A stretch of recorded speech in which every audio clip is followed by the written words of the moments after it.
Refusal to the Call. I don't want to. That's real talk today. That was a joke. Get it? Yeah, it was a bad joke. You got to live the refusal. I lived it out. Now you have to convince me to continue on this journey with you. Well, we have some more time to fill in this episode, so I need you to... What do we... Oh. Well, I mean, we've been doing like long episodes, so that one could just be short. And we're done. 2 seconds and it's done. That's what we're going to talk about today? Yeah, so... Vogler, writer's journey. Well, because, we're going through our writing a story series, and we're on Refusal to the Call. It's great.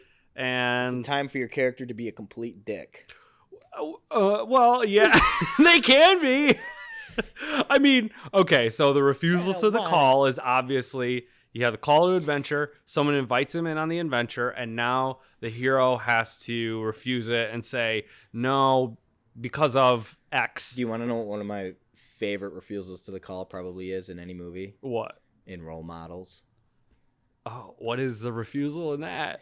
Well, first of all, that's a great movie. Who are the actors in it? It's Sean William Scott and Paul Rudd. And Paul Rudd. So when Paul Rudd, he shows up, he's like amped up on Toro or whatever. No, that's Sean William Scott. No. Paul Rudd, the dude who goes through his depression because he flips out on his girlfriend and she's like, Venti, 20, Venti. Yeah. And he's just giving up on life. Yeah.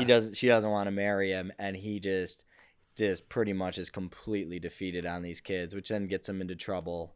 Yeah. With the law, and then starts the whole film. It's just hilarious because he comes in, he's all jacked up, and and then I remember that. Sean William Scott's like, dude, calm down. He's like, oh man, no, you know what? I'm gonna tell these kids like it is, and. Yes, and then I remember that. And then they run over the bull. Now I don't know if that's the inciting incident or the refusal. It's probably the inciting incident, honestly. Yeah, because the refusal. Because the refusal is like you got to do community service, and they're like, "I'm not doing that." That movie's funny, man. I mean, the easiest. Honestly, I keep going back to The Hobbit, but The Hobbit is such an easy. Let's do a story on why I hate The Hobbit. No, you like The Hobbit. I don't like The Hobbit. Real talk. Matt hates The Hobbit. That's just going to be the series. Matt hates X. Blank. There's going to be a bunch of episodes. There's going to be a lot of those. So, obviously, Gandalf invites Bilbo to go on an adventure with him, and he says no. And then the dwarves come in anyways and trash his place, and then he eventually decides to go. So, the whole like refusal to the call is my favorite. Refusal to the call. They got to say no to the adventure. Luke. Why do they have to say no? Luke. Well, because you have to have good conflict, and because a lot of the times going on the adventure means a big life change, or it could mean, in like Lord of the Rings, it could mean certain death. So I think that's good. You're leaving behind your chickens and your normal world, comfy. Yeah, like, oh man, I got all these awesome sausages and cheeses, and I got Xbox, and you got to go do this whole new thing that could change your life forever or get you killed. So I feel like I've read screenplays before who do this portion of their script really terribly for exactly what you just said, where they've built up an ordinary world that... Did I say something bad? No, something good. Oh, okay. No, I'm agreeing with you. You said that it's important in the story because they have to leave behind their past. Yeah. That's what they're leaving behind. Yeah. And I feel like sometimes, I've read a lot of scripts where the refusal of the call was simply, no, I don't want to. And you read it and you're just like, what? I don't want to keep reading. Like it's an actual physical refusal. Hence like, another reason no, why I kind of don't like Luke Skywalker. For that exact reason. And apparently the Hobbit. But I got things to do. I was going to go to Tashi and get power converters. Well, guess what? Your family burned to death. Now you don't got a choice. Well, that is the, But he didn't. So he refused Obi-Wan Kenobi. I'm going to train you like your father. Yeah, right. He's like, but I got things to do. I hate it here, but I can't. Yeah, right. And then, but it's a good representation. And then he gets home and they're all dead. And you're like, dead.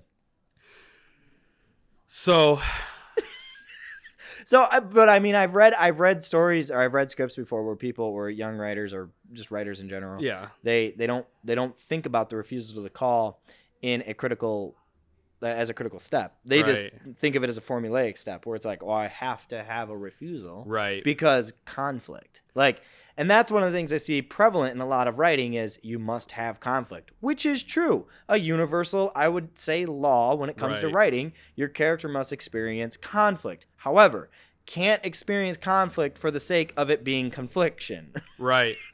They have to experience conflict because it means something. It has weight. There's a purpose. So for that exact same reason, they have to have a refusal to the call because it means something to them to refuse it. Right. It has to have a weight. Yeah. Simply saying no, I won't go isn't Right. good enough. You know, I think about like the refusal to the call and like the Magnificent Seven. Yes. This town wants, and Seven Samurai, it's the same story. This town, well, it is.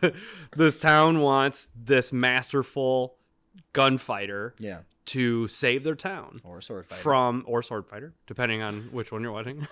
Save their town from these incoming bandits, Right. who are coming after them and are going to destroy their town. And But most who of it, am yeah, I? right, yeah, most of it's just like, why? That is not my Right. fight to fight. Right. That's not my. Defend yourselves. Gladiators is fantastic. Yeah. You know, when Maximus is there and he's like, I want to go home. I do not want to serve my emperor anymore. And the emperor's like, you will be free, son. And then his wormy little son strangles him to death or kills him. Yeah. And now he goes after Maximus's family because Maximus was loyal to the emperor and he's going to get revenge and, you know, he's got to throw down. That one's great. So one. That one has weight. Yeah, right. That's got a lot of weight to Right. it. I mean, Gladiator is a good. Gladiator is a good representation of a lot of the hero's journey points. Thanks, Ridley Scott. Thanks, bro. Now here's an interesting. You know what's a good refusal of the call? What? Nah, I was going to make a bad joke. Oh, okay. Continue. Here's an interesting. As I thought about it, I'm like, no, that's just going to sound I stupid. want to hear that joke later. It's not funny. Okay. Okay. Then I don't. Yeah, you don't. An interesting refusal to the call is, I think, in horror films because, Take off your top. No, I don't want to. that what? That's what they do in horror films. No, that's not what. Yeah, that's the refusal to the call. They're in a truck making out. Come on, take your shirt off. No, and then the killer comes out and stabs them. Continue. In horror films, it's interesting because the refusal to the call doesn't always need to be negative. It usually is. It usually has negative connotations like, oh, well, you're a wimp, or oh, you're just a whiny brat and you don't want to move on in your life. But in horror films, the refusal is usually like their last way of kind of like saving themselves. Like, hey, you know, for some reason, they have the ability to go to this creepy house. And the main character's like, I don't want to go to the creepy house. And then they all go and you know, crap ensues. Yeah, I think horror films... It's kind of an interesting look at that. I think horror films are an interesting genre to look at when it comes to the hero's journey. Right. Because more often than not, well, it's changed in modern days, but older horror films where people are like, that movie sucked. Yeah. A lot of times they don't follow the hero's journey structure. It's Yeah. there, but it's loosely followed, or they're trying to fill in the right. plot points, and it's not really for any motivated purpose. Right. So, like, refusal to the call is like, take your shirt off. No, I don't want to. And they get stabbed or something. I don't know. I'm just, spitballing. But when it comes to, like, good horror films or more modern horror films like It or Midsummer or other films that we've seen, like The Witch, things like that, they have the hero's journey structured throughout in a much stronger way than, say, I'm trying The Hills Have Eyes. Yeah. But that's a good film. But see, and the thing, like, where I think it's interesting to look at horror films with the hero's journey, because when you're writing a horror film or when you're writing in the horror genre, you're playing to an absolute extreme. Right. Horror is like maximum terrifying. Right. Or it should be. And a lot of times at least when I'm writing, when I find myself writing to an extreme, I usually find myself wrapped into a corner somehow. Because I don't think the hero's journey is designed for extremes, because it's meant to build. It's actions of it's reaction, action, and reaction. It's based on growing intensity. And a lot of times by the time you hit third act of a horror film, take Halloween, for example. Right. It is just a straight up run around stab fest. It's just a massacre. It's just a massacre. Yeah. And there's no character. Like, we've really gone off the map at that point. Really, at that point, and I think that kind of goes into the slasher genre, right? Where it falls apart is because at that point, the beats of action and reaction are just survive, don't survive, don't like made it a little further, got set back, made it a little further, got set back. With that being said, John Carpenter on his remake of his Halloween 2, no, it's not remake, it's Halloween 2 by John Carpenter, the one that just came out a couple years ago. It's fantastic because he does that. He plays Michael Myers as a character in his hero's journey. He himself has his own hero's journey. Weird. It's really good. I haven't seen it. Yeah, and the refusal of the call from the other characters at the time of the film, the protagonists, it's structured very much like a Hitchcock film. Sure. Where the protagonists, they reluctantly go and interview. They want to interview him, but there is apprehension in interviewing Michael Myers. And then there's predominantly or a very strong resistance to transferring Michael Myers. Sure. That's kind of how he gets out. Obviously, during a prison transfer, he breaks out. Right. And there they did it really well. I think what you have to do in a horror film is not write a horror film first. I think your horror has to come peppered in to that's why a story. That's why, like, The Exorcist and Alien and Midsommar, even though they are very scary, they're scary because they did the hero's journey well. And the story was written then with horrific elements. Right. And they're even more horrific because the context was there. Well, like the Exorcist, for example, follows two priests. Right. And, the main protagonist is the junior priest who's learning from the Exorcist. Right. And he's a guy in his ordinary world who is questioning his own faith. Yeah. He's questioning his own belief structure. And then he gets put into this situation where he does see that the devil is real. And it solidifies him and it pushes him towards that end goal. And then he, jumps out a window. Spoiler alert. Well, that's why I feel like sometimes stories about this goes into the refusal to call. Stories about a character who is the chosen one, and like it is your destiny to do this. Only you can do this, and then they take upon the task because they are the chosen one. Right. I feel like are kind of one note because their refusal. How are you going to refuse that? I mean, I guess. Well, I think Neo does. I think Braveheart did it really well. Neo does in Matrix a lot, but that's because he doesn't believe he is. Yeah. But you play like, I don't know, you just some like fantasy movies. I feel like fall into that trap. Like you're the chosen one. Okay. I think that's bad writing. And I think that's a recipe for disaster when your main character, even though they will be the chosen one at the end of the film, that they accept it right away. They can't.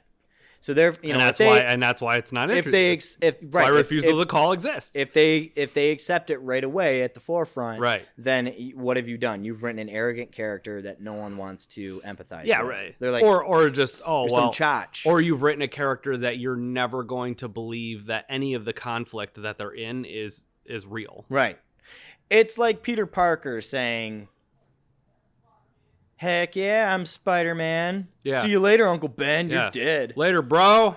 I don't gotta mourn you. I'm Spider-Man. I don't gotta do anything. I'm Spider-Man." Wow, we just got real insensitive with Uncle Ben. Yeah. Dang. I guess he shouldn't have got shot. R.I.P. He's not real. I know. But he's died in like 8 different franchises, so I feel like I gotta mourn him. Here's an interesting refusal to call that I recently watched. Okay. Because it doesn't just have to be one thing. And this kind of goes into I don't think it should. I think it should build. And this kind of goes into what I was saying earlier about how the refusal isn't always a negative thing. I watched John Wick recently. Okay, sure. And because usually the refusal, when you refuse it, especially if you build it, the way, at least the way that Vogler talks about it is a character who's going to refuse the call multiple times should then usually have a tragedy that gets him into it. Right. Him Which you see a lot in and a so lot of in cinema. John Wick, I won't give away the tragedy or anything, but he essentially, his backstory is he's this, amazing killer that has killed 3 dudes in a bar with a pencil. The Russians call him Baba Yaga, right? He's like the devil. He'll get you. So in the beginning, he's got, this normal life and stuff, and he gets prodded by some assholes like multiple times. Yeah. He has multiple chances, knowing who he is, to kill these dudes. Yeah. Like thinking back on it, and they prod him many times, and he constantly doesn't buy into his old instincts and kill these dudes. Right. He shows restraint. Right. Because he's operating within his identity and not his essence. But then they come and mess him up. And see, that's that was a cool one. That's what's really great is when you can write a character who truly is in their identity. They are not who they're meant to be. Right. John Wick, believe 100%. It or not, is meant to be just a violent killer. Yeah, right. That's what he's meant to be. Right. So don't go against that. I think a lot of times writers... That's what makes him a cool character. Yeah, I feel like sometimes writers are unnaturally or inorganically pulling back on the reins for their main character. Totally. Let them go. Put them into that weird box. Right. But then once they cross that threshold, free them. Yeah. And by the time they get to that third act, build it up to a point where we can look back in the story and we can see this progress where they now have moved fully into their essence and they are who they're called to be. Right. And I think that's where the refusal of the call is a good reflection of who they are in their identity. Right. And I think it's necessary to do that. It can't just of be who they think they are, what their delusion is. It can't just be, no, I'm not going on that boat. Right. No, thanks. I'm good. It has to be something weighted stronger, And a lot of times it needs to be, in my opinion, it needs to be a man versus self type of incident. Yeah. I think, even with like a man versus others or man versus man type of thing, like I can't go because I love her. It's like, well, okay, but then she gets killed. It's like, now you can go. It's still not as strong as if. Well, now you can go. I mean, that's Luke's. Right. And that's what I mean. Well, your aunt and uncle are dead. Yeah, okay, I guess great. now I can go. Now I can go with this stranger on a ship across the galaxy. Yeah, right. And be really sad when he dies 2 hours later. Yeah. Stupid film. We already did that episode. Oh, man.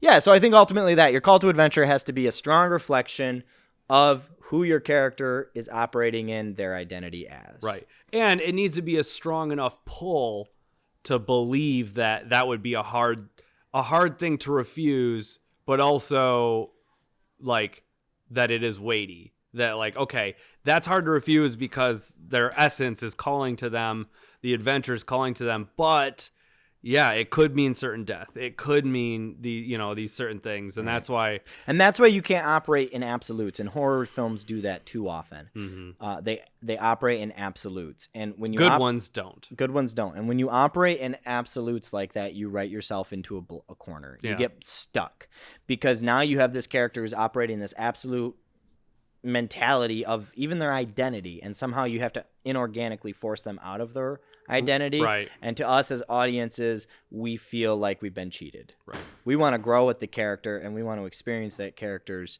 growth. And we can't do that if you just are giving us all this stuff and then all of a sudden we're like, oh, there we are. It becomes a popcorn superhero flick at that point. I mean, I think Iron Man is kind of like that a little bit. Mm-hmm. Sure, he has growth, but a lot of times I feel like Tony Stark's character, both as Tony Stark and as Iron Man, he operates in a way that seems forced because he has to be, because he is so absolutist. He's this all put together billionaire, and when he's presented with something, he says, like, I think Endgame was a really good example of that. It's like, we got to go back in time. It's like, and he's like, no, it's going to kill us. But 2 minutes later, we're going back in time. Yeah. Well, and I think so. Yeah, that one wasn't the best example, but I think some of the later superhero films do have good identity essence battles and good refusal to calls. Like I think like Doctor Strange, I think Guardians of the Galaxy. Guardians has a good those one. are those are those good. are like top tier because they have weight. They have like actual. Oh, by me saying no, this does something. Right. But by Iron Man saying I'm not going through a portal, I don't even know if that's how it happened. But I'm just I just remember that writing feeling pretty weak in that film for a lot of reasons, because it went outside of the hero's journey, or because it was just like, well, we need this part of the story, so let's write a yes/no response here. So I think your refusal to call, like I said, it needs to strongly reflect who your character is operating in their identity, so that when they break it, that's the first step towards moving into their essence, which gives your audience a more meaningful experience in your character's journey. So that's it. That's all we got on Refusal to Call today. Thanks for watching. As always, like, share, subscribe, leave some comments down below. We'll have a conversation. That would be cool, and we'll see you on the next one.